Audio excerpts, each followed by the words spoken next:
Alhamdulillah, Pak Ahong udah selesai sholat. Ganteng juga nih kalau pakai kopiah. Pak Ahong. Wis, Pak Ahong cakep bener romannya. Dikirain tadi Imam Masjid Istiqlal. Ada aja kamu. Gimana, Pak Ahong keren kan? Tadi Pak Ahong sebelum sholat udu dulu, Den. Pakai air, Pak Ahong? Iyalah, pakai air, Den. Oh, dikirain tayamum kelalar. Ada aja kamu. Bagus. Keren. Keren. Apalagi kena air wudhu 5 kali sehari. Bah, lebih cakep dari Opi Kumis. Opi Kumis? Bang Pule kali kan lebih cakep. Tunggu, Pule. Oh iya. Anaknya Mas Tur kan?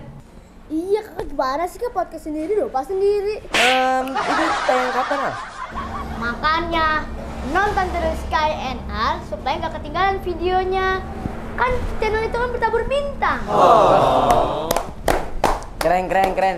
Yaudah kalau gitu kita ke atas yuk. Yuk. Jadi udah nih, Den, muji Pak Ahongnya. Udah sampai situ aja dulu. Ya udah segitu aja. Nanti kalau dipuji terus nggak tahu diri. Yuk. Apaan? Orang ganteng begini masa dipujinya sekali doang? Berarti kalau Pak Ahong dipuji sama Den Kai dan Den A, Pak Ahong udah hampir sama kayak Pak Ustadz dong. Emang kalau orang ganteng gak kemana?